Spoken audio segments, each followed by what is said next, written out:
ETF index mutual funds నేర్చుకుని stock మార్కెట్లో రాణించాలనుకుంటున్నారా? వెంటనే ఈ నెంబర్కి కాల్ చేయండి.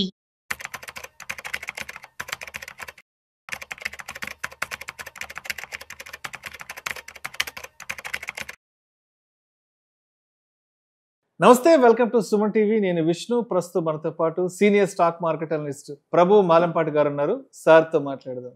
సార్ నమస్తే. సార్ నమస్తే విష్ణు గారు. Welcome to Suman TV. Thank you sir. Thank you for calling. Sir, Prabhu గారు, ఇప్పుడున్న మార్కెట్ సినారియోని దృష్టిలో ఉంచుకొని అదేవిధంగా నెక్స్ట్ ఒక 5 to 10 years మార్కెట్ను కూడా కొంత దృష్టిలో ఉంచుకొని, అంటే అప్పటికి ఏ సెక్టార్స్ బాగా ఫ్లరిష్ అయ్యే అవకాశం ఉంటుంది ఏంటన్న ఆలోచనలో చేస్తే, అంటే ఒకవేళ లాంగ్ టర్మ్ తీసుకోవాలి, ఒక 5 to 10 years long term investment కనుక ఒకవేళ ప్లాన్ చేసుకోగలిగితే ఏ సెక్టార్స్ బాగున్నాయి అంటారు?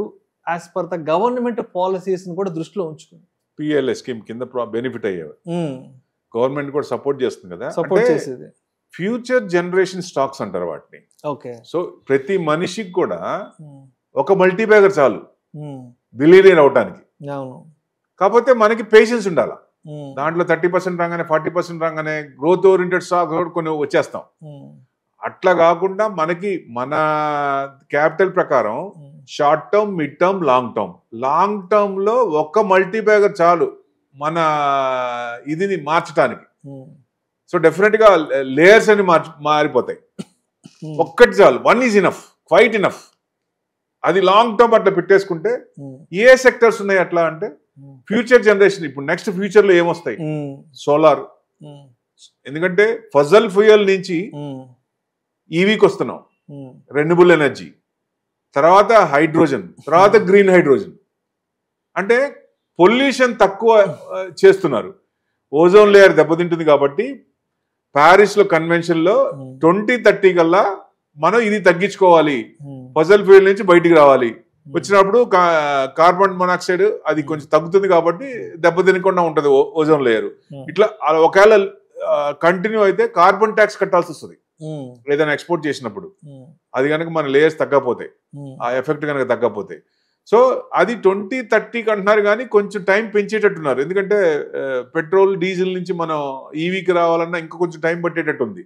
సో మన ఫ్యూచర్ చూడాల్సి అంటే నెక్స్ట్ మీరన్నట్టు 5 to 10 years, ఏదన్నా మల్టీ బ్యాగర్ అంటే 10 years అనుకోండి, కన్సిస్టెంట్ గా 14%, 15% అబోవ్ రిటర్న్స్ ఇస్తుందా, అది మంచి కంపెనీ కింద లెక్క. ఎన్విడియా చూడండి ఎక్కడి నుంచి ఎక్కడికి వచ్చింది. Chip manufacturing companies. ఎన్విడియా ఇవాళ అసలు ఏ రేంజ్ కి వెళ్ళిపోయింది, మొత్తాన్ని అన్నింటిని బీట్ చేసింది కదా. వరల్డ్స్ టాపెస్ట్, అంతే బెస్ట్. ఎందుకని? ప్రతి దానికి చిప్ అవసరమే. మీరు స్కూటర్ కొన్నా, కారు కొన్నా, ఫ్రిడ్జ్ కొన్నా, ల్యాప్టాప్ కొన్నా, ఏది కొన్నా, ఎలక్ట్రానిక్స్ ఐటమ్స్ ఏది కొన్నా దాంట్లో చిప్ ఉండాల్సిందే. మనం మీకు గుర్తుందో లేదో, కోవిడ్ లో చిప్స్ లేక కార్ సేల్స్ ఆగిపోయినాయి.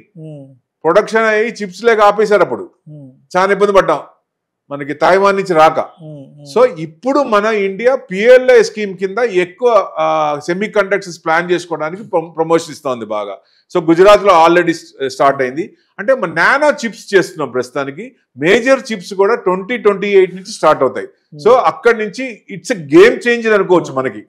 సో డెఫినెట్ గా ప్లాట్ఫామ్ మొత్తం చేంజ్ అయిపోద్ది విపరీతంగా. సో మనకే కాదు, వరల్డ్ మొత్తానికి మిగతా కంట్రీస్కి కూడా ఎక్స్పోర్ట్ చేసే పొజిషన్ వస్తుంది మనకి. 2028 నుంచి విపరీతంగా మ్యానుఫ్యాక్చరింగ్ అవుతున్నాయి. ఇప్పటికీ కొన్ని కంపెనీస్ ఉన్నాయి సెమీ కండక్టర్ చేసేది. ఇది రికమెండేషన్ కాదు, దయచేసి ఎవరన్నా చేద్దాం అనుకున్నప్పుడు మీ అనలిస్ట్ అయితే ఎవరైతే ఉన్నారో వాళ్ళని కన్సల్ట్ అయ్యి వాళ్ళ సజెషన్ తీసుకొని ఎక్కడ కొనాలి, ఎలా చేయాలి అనేది తీసుకొని తర్వాత చేయండి. అంటే ప్రేక్షకులకు కూడా విజ్ఞప్తి, ఈ వీడియోలో మాట్లాడబోయే అంశాలు కేవలం ప్రేక్షకులకు అవగాహన కొరకు, ఇన్ఫర్మేషన్ కొరకు, ఎడ్యుకేటివ్ పర్పస్ కొరకు మాత్రమే వీటి గురించి మాట్లాడబోతున్నాము. ఇది ఎట్టి పరిస్థితుల్లో మా రికమెండేషన్ కాదు, రికమెండ్ చేయాలనే ఉద్దేశం కూడా మాకు లేదు. పెట్టుబడులు పెట్టే ముందు మీ అడ్వైజర్ని సంప్రదించి 1కి 10 సార్లు ఆలోచించి వారి తుది సలహా మేరకు మాత్రమే నిర్ణయం తీసుకోగలరని మా మనవి. Yes sir. CG power continuous గా పెరుగుతూనే ఉంది. మ్యానుఫ్యాక్చరింగ్ వీళ్ళు 27 స్టార్టింగ్ నుంచి ఇక ఎక్స్పాన్షన్ కూడా వెళ్ళారు. పిఎల్ఐ స్కీమ్ కింద బాగా బెనిఫిట్ అయింది. అంటే గవర్నమెంట్ ఇచ్చే పిఎల్ఐ స్కీమ్ కింద వచ్చినప్పుడు వాళ్ళ పర్చేసింగ్ రేటు ఎంత సేల్ రేట్ ఎంత ఉందో ఆ రేట్ కంటే వాళ్ళకి డిస్కౌంట్ వస్తుంది, కంపెనీకి ప్రాఫిట్స్ ఎక్కువ వచ్చే అవకాశాలు ఉన్నాయి. సో CG Power కానీ, ASM టెక్నాలజీ కానీ, తర్వాత మోస్చిప్ కానీ, తర్వాత డిక్సాన్ టెక్నాలజీస్ కానీ, ఈవెన్ రిలయన్స్ కూడా ఫ్యూచర్లో వచ్చే ఛాన్సులు ఉన్నాయి. టాటా వాళ్ళు కూడా ప్లానింగ్లో ఉన్నారు. ఎక్కువ మంది అంటే ఇది గేమ్ చేంజర్ కాబట్టి మేజర్ వాళ్ళందరూ దీంట్లోకి వస్తారు. ప్రస్తుతానికి ఇలాంటి కంపెనీలు మోస్చిప్, ASM టెక్నాలజీ, టాటా ఎలక్సీ, వేదాంత, MIC ఎలక్ట్రానిక్స్, చిన్న చిన్న కంపెనీస్ కూడా నానో చిప్స్ కానీ అట్లాంటి తయారు చేస్తున్నాయి. కాబట్టి ఎందుకంటే ఎక్కువ ఇది సెమీ కండక్టర్లో ఎక్కువ ఛాన్సులు ఉంటాయి. అంటే దానికి అంటే పవర్ కన్సంప్షన్ తక్కువై అవుట్పుట్ ఎక్కువై దానికి మంచిగా హెల్ప్ చేస్తాయి కాబట్టి ఎక్కువ దానికి లైఫ్ కూడా ఉంటాయి.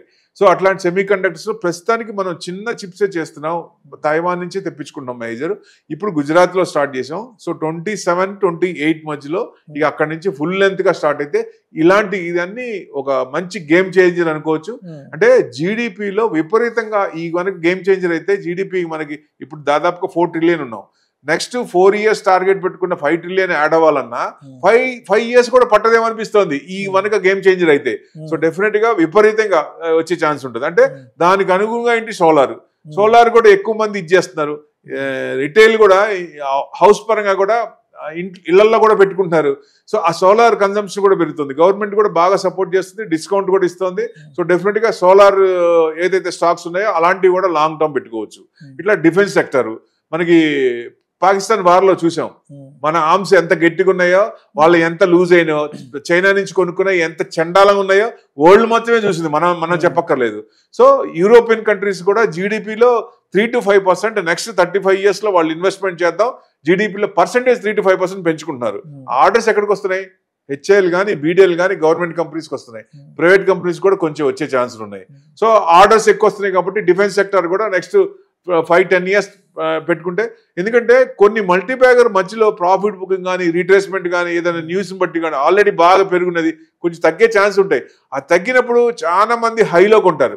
హైలో కొనుక్కున్నప్పుడు ఇంకా టైం పడుతుంది అనుకుంటారు. కానీ దయచేసి లాంగ్ టర్మ్ అనుకొని దాంట్లో అలాంటి వాటిలో కొంత ఆ స్క్రిప్ట్ పడినప్పుడల్లా, రీట్రేస్మెంట్ అయినప్పుడల్లా ఎక్కువ చేస్తుంటే లాంగ్ టర్మ్ లో మంచి రిటర్న్స్ వచ్చే అవకాశాలు ఉంటాయి. Thank you sir, thank you so much Prabhu గారు.